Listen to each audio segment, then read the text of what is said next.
Everyone at Westbrook High believed Ethan Brooks was the quietest student in school. He sat in the back of every classroom, never raised his hand, and barely spoke to anyone. Teachers described him as polite. Classmates called him invisible. While others laughed in the hallways, Ethan walked with his head down, clutching the same worn backpack every day. Most students ignored him. Only one person didn't. Her name was Lily Carter. She believed that no one deserved to feel alone. Every morning she smiled at Ethan and quietly said, "Good morning." At first, he never answered. But after weeks of hearing those words, he finally whispered, "Morning." It was the beginning of something neither of them expected. Lily wasn't trying to become his friend because she felt sorry for him. She simply believed kindness mattered. During lunch, she invited Ethan to sit with her group. Her friends looked surprised, but they made room. Ethan barely ate. He mostly listened. Still, for the first time in years, someone had made him feel seen. Unknown to everyone else, Ethan carried a secret that had consumed him for months. Every evening he filled notebooks with drawings. Not landscapes. Not superheroes. Only Lily.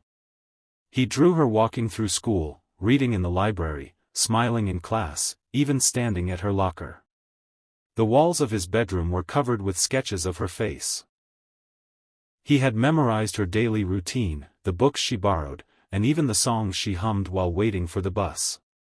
To Ethan, Lily wasn't just kind. She was perfect. He convinced himself they were meant to be together. His lonely mind slowly turned gratitude into obsession. One afternoon Lily noticed Ethan sketching in art class. "You're really talented," she said. His face turned red. "No one's ever said that. You should enter the school art competition." He smiled more than he had in years. That single compliment became the most important moment of his life. Over the following weeks, Ethan began leaving anonymous gifts in Lily's locker. A flower. A handmade bookmark. Small pencil drawings. At first Lily thought someone had a harmless crush on her. She thanked her classmates, but nobody admitted it. The gifts continued. Then they became stranger. A drawing of her bedroom window. Another of her sitting in her backyard reading. Lily stared at the pictures. She had never told anyone where she lived. Fear slowly replaced curiosity. Meanwhile Ethan believed he was proving how deeply he cared. He spent hours watching from a distance, convincing himself he was protecting her. If another boy talked to Lily, Ethan felt angry. If she laughed with someone else, he couldn't sleep. His obsession was growing darker every day. One Friday after school, Lily noticed someone following her. Every time she turned around, the figure disappeared behind parked cars. She hurried home with her heart racing. The next morning she found another drawing on her doorstep. It showed her entering her own house. Her parents immediately contacted the police.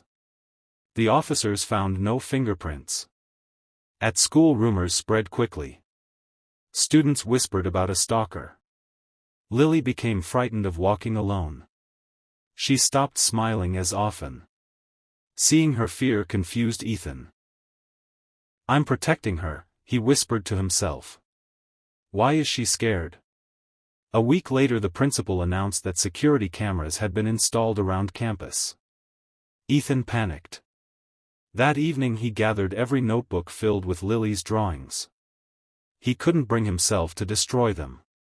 Instead he hid them under loose floorboards in his room. The next day Lily stayed after school to finish a science project. As she walked through the nearly empty hallway, the lights suddenly flickered. She heard footsteps behind her. "Ethan?" He stepped into view. He looked exhausted. His hands trembled. "I just wanted to talk." Lily smiled politely despite feeling nervous. "Okay. You've been avoiding me." "I've just been busy. You don't understand." His voice cracked. "You're the only person who's ever been kind to me." Lily nodded carefully. "I'm glad I could be your friend." His expression suddenly changed. "Friend?" The word seemed to hurt him. "We're more than that." Lily's heart sank. "No, Ethan. We're not." Silence filled the hallway. For several long seconds neither of them moved. Then Ethan quietly reached into his backpack. Lily froze. Instead of a weapon, he pulled out a thick sketchbook. Every page contained her face. Hundreds of drawings. Some happy. Some sleeping. Some crying. Some standing outside her own home. Lily's hands shook as she flipped through them. "Ethan. This isn't okay." "I love you," he whispered. "You saved my life. You smiled at me when nobody else did." Lily took a slow breath. "I'm sorry you've been lonely. But kindness isn't a promise. It doesn't mean someone belongs to you." Her gentle words hit Ethan harder than shouting ever could. Tears filled his eyes. I thought you understood." "I understand that you're hurting," Lily said softly. "But this isn't love. It's something that's hurting both of us." Just then the school counselor entered the hallway after hearing voices. She immediately noticed Lily's frightened expression and Ethan's sketchbook. Instead of yelling, she calmly spoke. "Ethan. Let's sit down." For the first time in months, someone asked Ethan how he was feeling instead of accusing him. He broke down crying. Years of loneliness poured out. He admitted he had spent most of his childhood isolated after losing his mother. His father worked constantly and rarely came home. Ethan had buried every painful emotion until Lily's simple kindness became the center of his entire world. He had mistaken compassion for destiny. The counselor arranged immediate psychological help. His father finally realized how deeply his son had been struggling. Ethan entered therapy and agreed to stay away from Lily while receiving treatment. It wasn't easy. Healing never is. Months passed. Lily slowly felt safe again. She continued believing in kindness, but she also learned that kindness must include healthy boundaries. Helping others never meant sacrificing her own safety. Ethan spent countless hours with therapists learning how loneliness, grief, and obsession had twisted his thinking. He began drawing new subjects: mountains, animals, families, and finally himself. 1 year later the school held another art exhibition. Among the paintings hung a simple picture of sunrise over a quiet lake. The title read, "Learning to Let Go." Lily quietly looked at it from across the room. She smiled, not because the past had been forgotten, but because someone who had once been consumed by darkness had chosen a different path.